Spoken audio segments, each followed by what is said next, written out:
Ibu anaknya mau sekolah, berdoa. Ada yang mau menikah, berdoa. Ada yang cari kerja, berdoa. Awas, awas. Kalau Anda tiap hari menunaikan sholat, tapi doanya telat terjawab, maka ada yang harus dicek dalam sholatnya. Karena orang yang sholatnya benar, itu Masya Allah, mohon maaf, jangankan doa biasa. Orang yang meminta kepada Allah, bahkan yang kata manusia mustahil, itu kalau sholatnya benar bisa dikabulkan oleh Allah Subhanahu Wa Taala. Dalilnya Quran surah ketiga Ali Imran ayat 38 sampai 39, paling kanan sebelah atas. Saya agak cepat. Quran surah ketiga Ali Imran ayat 38 sampai 39. Kenal Nabi Zakaria? Oh, yo kenal. Kenal di mana? Nah, orang rengat tak? Belum ditulis sudah kelihatan. Nabi Zakaria kenal. Baik, sudah. Nabi Zakaria, Nabiullah, dekat dengan Allah, orangnya soleh, berumah tangga, menikah sampai sepuh. Mohon maaf ibu, istrinya divonis monofos, bahkan mandul. Menurut medis dan klinis itu mustahil punya keturunan. Tapi apa yang dilakukan Nabi Zakaria? Melihat Sayyidah Maryam alaihissalam banyak beribadah di mihrab dekat dengan Allah. Lantas beliau berinisiatif untuk sholat di mihrab itu. Perhatikan, sholat. Dalam sholatnya memohon kepada Allah. Di mihrab sholat, minta kepada Allah. Nanti kita akan lihat apa yang terjadi. Kita baca ayatnya. Hunalika da'a Zakaria Rabbah. Di mihrab itulah Nabi Zakaria berdoa kepada Allah Rabbnya. Qala Rabbi habli min ladunka dzurriyyatan thayyibah. Ia memohon, ya Allah, mereka mengatakan manusia saya tidak akan mungkin punya keturunan. Mereka katakan saya sudah sepuh, fisik saya sudah letih, rambut saya memutih, dan istri saya divonis secara medis sudah tidak mungkin punya keturunan, monofos dan mandul. Maka saya mohon ya Allah, berikan keturunan dari sisimu saja. Ini awas, ini rumus dalam Quran. Kalau bapak ibu nanti mendapatkan gambaran dari manusia, ada tetangga, ada dokter, ada macam-macam mengatakan ini mustahil pak, ini nggak bisa bu. Maka tafsir dari ayat ini ingin mengatakan, kalau manusia sudah mengatakan terbatas, tidak bisa, maka tinggalkan pendapat manusia, minta kepada Allah Subhanahu Wa Taala. Bagaimana cara mintanya? Lihat Nabi Zakaria. Qala Rabbi habli min ladunka dzurriyyatan thayyibah innaka sami'ud du'a. Ya Allah, manusia mengatakan saya nggak mungkin punya keturunan. Saya mohon darimu saja ya Allah, yang tidak punya batas dalam kuasa. Engkau pasti mendengar doa saya. Kalau pada yang maha mendengar saja tidak dikabulkan, kepada siapa lagi saya mesti minta? Nah yang paling menarik, Nabi Zakaria itu mintanya dalam keadaan apa? Apakah sedang duduk? Apakah sedang makan? Apakah sedang tiduran? Lihat ayat 39 nih. Begitu selesai berdoa, perhatikan, selesai berdoa, tiba-tiba turun malaikat. Fanadatul malaika wa huwa qa'imun yusalli fil mihrab. Tiba-tiba turun malaikat menyampaikan kepada beliau, annallaha yubashshiruka bi Yahya.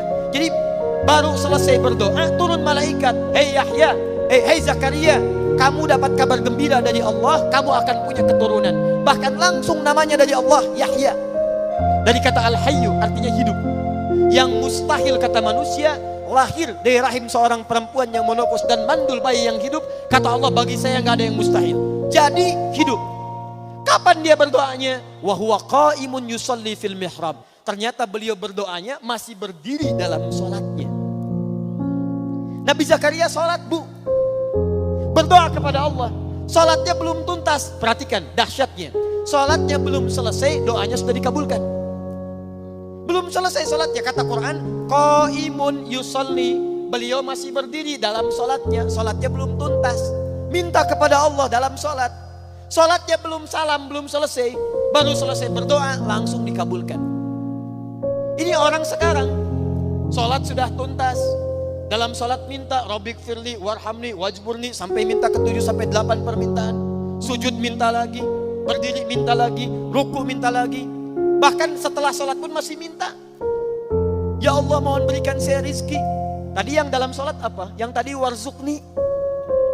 Warzukni itu berikan saya rizki. Selesai sholat masih minta juga, tapi belum terkabulkan juga. Nabi Zakaria minta berdoa dalam sholat. Sholat belum selesai dikabulkan. Ada orang sekarang minta, maaf, sudah selesai sholat belum dikabulkan juga. Apa yang salah dalam sholatnya? Itu yang nanti kita akan lihat. Awas, hati-hati. Nanti saya tunjukkan beberapa dalil, bahkan dalam hadis, bila seseorang benar dalam menunaikan sholatnya, bahkan Masya Allah, hal yang menurut manusia mustahil pun itu bisa terkabulkan di sisi Allah Subhanahu wa Ta'ala. Makanya Bapak Ibu silahkan cek Nabi Muhammad SAW dalam sholatnya beliau meminta berdoa kepada Allah. Para ulama-ulama kita yang soleh, bahkan maaf Bu ya Pak, ada ulama mau berjihad, sholat pertama kali dilakukan. Ada yang mau nulis kitab, itu sholat dulu. Sholat. Begitu sholat dikerjakan, semuanya mudah. Itu yang menaklukkan Jakarta dari Portugis. Di Jakarta dulu itu namanya bukan Jakarta, Sunda Kelapa. Berdekatan dengan Banten. Dikuasai oleh Portugis.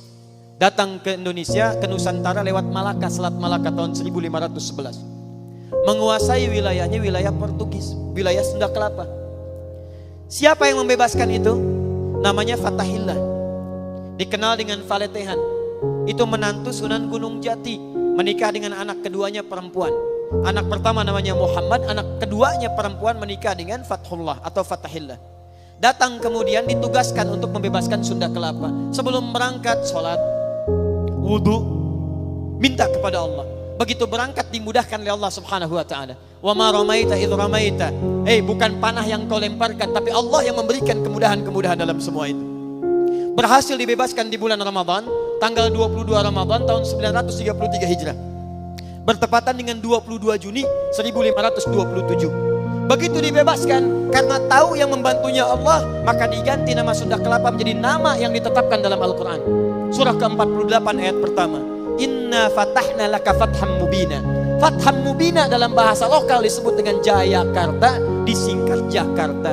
Sampai sekarang ulang tahun Jakarta 22 Juni. Siapa itu Fathullah? Menantu Sunan Gunung Jati. Siapa Sunan Gunung Jati? Namanya Syarif Abdullah. Siapa Syarif Abdullah? Anaknya Syarif Abdullah. Siapa Syarif Hidayatullah? Syarif Hidayatullah anaknya Syarif Abdullah. Syarif Abdullah anaknya Ahmad Jumadil Kubra. Siapa Syekh Ahmad Jumadil Kubra? Satu di antara 9 wali yang pernah menyampaikan risalah dakwah di Nusantara. Beliau punya 2 orang anak, satu Syarif Abdullah, yang kedua Maulana Ishaq. Syarif Abdullah itu nanti yang kemudian menikah dengan seorang perempuan namanya Syarifah Mudaim. Siapa Syarifah Mudaim? Namanya Rara Santang, lahir tahun 1426. Dia punya kakak namanya Walang Sungsang, ganti nama jadi Abdullah Iman, lahir tahun 1423. Siapa bapaknya? Bapaknya namanya Prabu Siliwangi. Menikah dengan siapa? Nyai Subang Larang. Siapa Nyai Subang Larang? Muridnya Syekh Hasanuddin. Siapa Syekh Hasanuddin? Pernah belajar ilmu Quran di Mekah, maka dikenal dengan Ummul Qura, maka dikenal dengan Syekh Qura. Di mana tepatnya? Di Karawang. Dari situ kemudian ditugaskan pulang ke kakeknya Prabu Siliwangi, diberikan wilayah di Gunung Jati, dikenal dengan Sunan Gunung Jati. Punya menantu Fathullah, datang membebaskan Sunda Kelapa, dikirimkan saudaranya Syekh Maulana Hasanuddin kemana? Ke Banten. Sampai sekarang kemudian jadi kampus di wilayah Serang. Nyambung.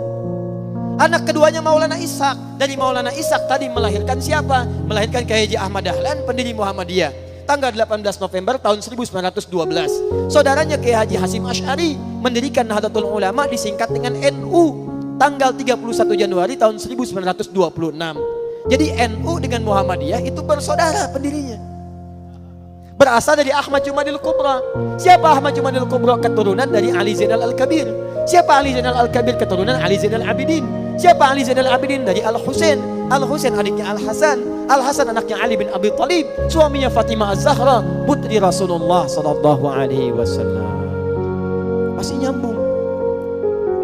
Jadi saya kembalikan ya. Nyampe kadinya tadi. Diulang ini. Jadi kalau orang sholatnya benar, orang sholatnya bagus, kita kembalikan ke awal, maka doa-doanya akan cepat dikabulkan oleh Allah Subhanahu wa Ta'ala.